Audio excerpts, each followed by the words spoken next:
I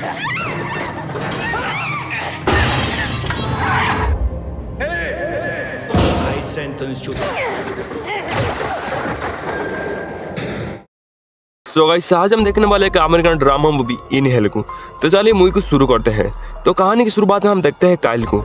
वो अपने wife से फोन पर बात करते हुए जा रहा होता है और उसकी वाइफ उसे कहती है कि तुम घर आने पर हम किसी जगह वैकेशन के लिए जाएंगे, क्योंकि काइल को बिल्कुल भी अपने फैमिली के लिए टाइम नहीं मिलता था। अब यहाँ पर काइल अपनी वाइफ से बात कर ही रहा होता है कि तभी एक स्ट्रेंजर आदमी उसके घर में घुस जाता है और उसकी वाइफ के साथ जबरदस्ती रेप करने की कोशिश करता है, जिस वजह से दोनों के बीच में हाथापाई शुरू हो जाता है। और इसी दौरान वो स्ट्रेंजर आदमी उसकी वाइफ को चाकू मारकर हत्या कर देता है। फोन अभी भी ऑन था, इसीलिए काइल जल्दी से घर जाने के चक्कर में रास्ते में ट्रैफिक रूल को तोड़ के स्पीड से गाड़ी चलाता है, जिस वजह से उसके पीछे पुलिस पड़ जाता है। अब यहाँ काइल जब घर पहुंचकर देखता है तो उसकी वाइफ का डेथ हो चुका था।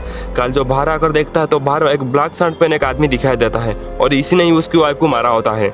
अब इन दोनों के बीच में लड़ाई हो जाता है और इसी बीच वहाँ पुलिस भी पहुंच जाती है और इन दोनों को अरेस्ट करके ले जाता है। अब हम देखते हैं कि काइल उस रेपिस्ट पर केस कर देता है, लेकिन वो रेपिस्ट एक रिच फैमिली से बिलोंग करता था और वो जॉर्ज को खरीद लिया था। अब ये देखकर काइल को बहुत गुस्सा आता है और वो पुलिस से गन छीन कर उसे शूट करके मार देता है, जिस वजह से कोर्ट उसे उम्र कैद की सजा सुनाती है। अब काइल को एक बहुत बड़े जेल में शिफ्ट किया जाता है। जेल की जनरल जिसका नाम मेंचेक है वो बहुत बड़ा लालची था। वो जनरल एक कैदी का नाम पूछता है, जिस पर वो अपना नाम बिली कूपर बताता है, लेकिन वो जनरल एक टेढ़ा किस्म का आदमी था, इसलिए बिली कूपर के खड़े बाल को लेकर उसे बहुत मारता है और काइल की मैरिज रिंग भी उसे छीन लेता है। अब इन कैदी को उनकी सेल में शिफ्ट किया जाता है, जहाँ पर काइल अपनी वाइफ की फोटो को देखकर मिस कर रहा होता है। तभी कुछ पुलिस वाला आकर सामने वाली सेल से बिली कूपर को ले जाते हैं। बिली कूपर को एक चार्ली नाम के कैदी के साथ बंद कर देते हैं। यहाँ पर चार्ली एक बहुत बड़ा क्रूर इंसान था। वो बिली कूपर को बहुत मारता है और उसका जबरदस्ती रेप करता है। इसी वजह से बिली कूपर बहुत जोर जोर से चिल्ला रहा होता है, जिस वजह से सभी कैदी बहुत ज्यादा डर जाते हैं। अब नेक्स्ट डे चार्ली को देखकर काइल को उस रेपिस्ट का याद आता है जिसने उसकी वाइफ का रेप किया था, इसलिए वो चार्ली के साथ लड़ाई शुरू कर देता है और इसी कारण पुलिस वाला उसे एक नई सेल में बंद कर देते हैं। यहाँ पर काइल खुदकुशी करने की कोशिश करता है, लेकिन वो ऐसा नहीं कर पाता है। अब इसके बाद पुलिस वाला उसे एक मार्टिन नाम के बहुत बड़े तगड़े सेलमेट के साथ बंद कर देते हैं, जिसने पहले ही अपने 3 सेलमेट को मार दिया था। अब नेक्स्ट डे काइल से मिलने कुछ रिश्तेदार आते हैं, जहाँ वो बात करते हैं और वो कुछ पैसे देकर चले जाते हैं। अब यहाँ चार्ली काइल को बॉल फेंक कर मारने की कोशिश करता है, लेकिन बॉल दूसरे गैंग के एक आदमी पीटर से लग जाता है, जिससे उन दोनों के गैंग के बीच लड़ाई हो जाता है। तभी वहाँ पुलिस आकर उन दोनों गैंग को रोकती है और उन्हें रिंग में जाकर लड़ाई करने की उसकाते हैं। अब यहाँ काइल को जेल में रुके हुए 2 से 3 महीना हो चुका था और उसके 2 दोस्त बने थे, बिली और यूसुफ। अब रात को काइल जब सो रहा होता है तो अपनी वाइफ की यादों में रोने लगता है, जिसे सुनकर मार्टिन को बहुत गुस्सा आता है और वो उसका गला घोटने लगता है। जिसके बाद काइल बड़ी मुश्किल से अपना जान बचाता है और फिर मार्टिन कहता है कि मुझे शांति पसंद है, इसलिए तुम चुप रहो।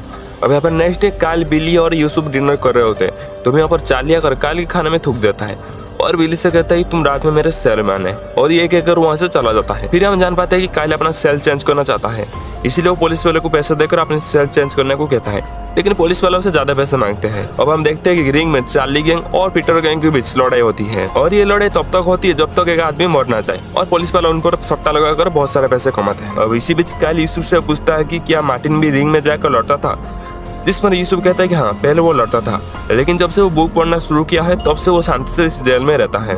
अब नेक्स्ट डे देखते हैं कि काइल की सरलता पर जेल के कैदी उसे बहुत परेशान करते हैं। इन सब वजह के चलते काइल बहुत दुखी हो चुका था और उसने जीने की उम्मीद छोड़ चुका था। फिर वो मार्टिन की बुक पढ़ना शुरू करता है। अब यहाँ पर चार्ली काइल को कहता है कि तुम रात में मेरे सेल में आना। ये सुनकर काइल को बहुत गुस्सा आता है और वो चार्ली को मारने लगता है, जिसके बाद पुलिस आकर उन दोनों को अलग करती है। फिर काइल को एक अलग सेल में बंद कर दिया जाता है, जहाँ पर वो अपनी बॉडी बनाने में ध्यान देता है। फिर हम देखते हैं कि काइल रिंग में लड़ने के लिए अपनी बॉडी बना लेता है।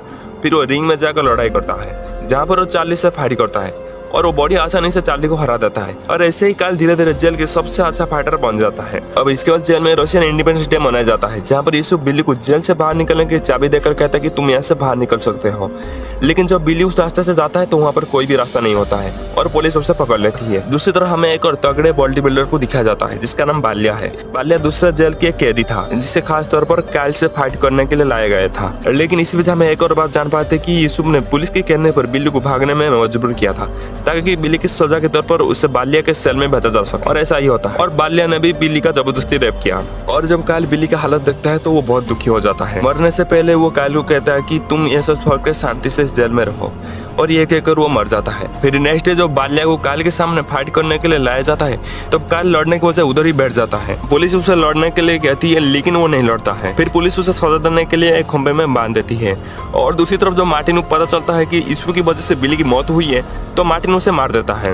अब जेल के सारे गैंग काल को देखकर बहुत दुखी होते हैं और रिंग में ना लड़ने की डिसीजन लेते हैं। फिर पुलिस भी कुछ दिनों के बाद काल को छोड़ देती है। फिर सेल में मार्टिन और काल इस जेल के बारे में बात कर रहे होते हैं। फिर मार्टिन उसे अपने एक डायरी देता है जिसमें उसने जेल के सारे काली रहस्य के बारे में लिखा रखा था। वो काल से कहता है कि तुम बाहर निकलकर इस बुक को पब्लिश करना। फिर वो दोनों इस जेल से बाहर निकलने की प्लान बनाते हैं। उन्हें ये भी पता चलता है कि जेल के जनरल काल को बाहर ले जाकर मारने की प्लान बना रहा है। और नेक्स्ट जब काल को गाड़ी में बैठा कर ले जा रहे थे तो मार्टिन वहां आकर दोनों पुलिस वालों को मार देता है और जनरल के कपड़े काल को पहनाकर उसे जनरल की गाड़ी में बिठा देता है। काल उससे भी बैठने को कहता है लेकिन मार्टिन कहता है कि ये जेल ही मेरा घर है इसलिए मैं यहाँ से कहीं नहीं जाऊंगा। और काल को सब जनरल समझकर गाड़ी को जाने देता है और इस तरह काल जेल से बाहर निकल जाता है और इस डायरी को पब्लिश करता है जिस वजह से उस जेल पर एक्शन लिया जाता है। और इसी के साथ ये मूवी यहीं पर खत्म हो जाती है। आपको अगर इस मूवी का एक्सप्लेनेशन पसंद आया तो इस वीडियो को लाइक करना। मैं मिलता हूँ नेक्स्ट वीडियो में and finally thanks for watching.